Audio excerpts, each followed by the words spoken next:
अस्सलामु अलैकुम खुश आमदीद तुम सारे करान मेनिस नयस वीडियोस मज उम्मीद करान तुम सारी ٲسِو ठीक। आज बनाओ सहरी स्पेशल न्यूट्री तो टमाटर। अमिच रेसिपी स्टार्ट करने ब्रो अगर तुम मेन चैनल पे नई छो चैनल करो सब्सक्राइब, वीडियो करो लाइक शेयर कमेंट, बे करो बेल आइकन तो प्रेस। सारी खुद गोड नो आब, अत आबस मज कोर नून ऐड। अत आबस ये ग्रेख करो अत मज न्यूट्री ऐड। दिमो इन न्यूट्रियन अथ मज 1-2 मिनटन फकर अम नीर गंदगी नबर। 1-2 मिनटन फकर दिन पत करो आब नबर बे चुरहुक असल पे सोरे आब नबर कर। अम पत नो सेम कढ़ाई मज यह तेल। अत तिलस मज करो न्यूट्री ऐड। तुम हेकु वुचित यम चिड़ असल पे। हल्का फ्राई करें। हल्का फ्राई करने पत करोक अम मज नबर। अत मज करो बे थोड़ा तेल ऐड। अत मज करो यह ग्रेट कर टमाटर ऐड। तुम हेकु टमाटर प्यूरी ते ऐड कर। यम टमाटर असल पे तैयार करें। यह रेसिपी सहरी स्पेशल इसलिए करो कोशिश आसान तरीकस मज बनावि।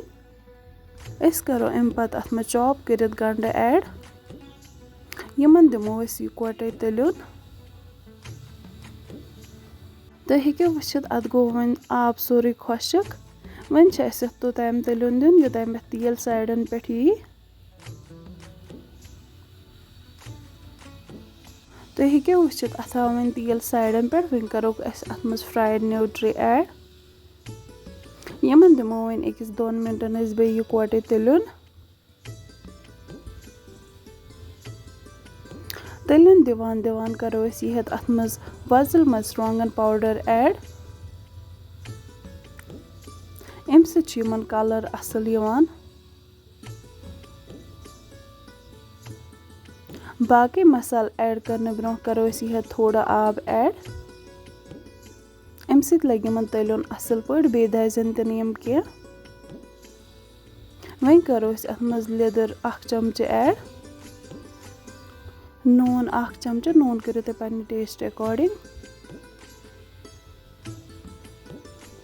बदियन पाउडर 2 चमचे।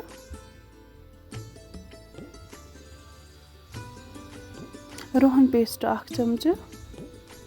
यम सारी मसाल ऐड करने पत करो यह फ्लेम लो दिमोस 1-2 मिनटन बे तलन। अत लोग वन तलन असल पे वन करो अत मज आब ऐड।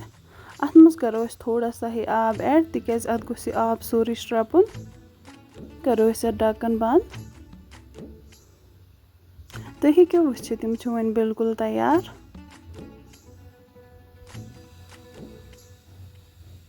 यम करोक सर्व सहरी टाइमस।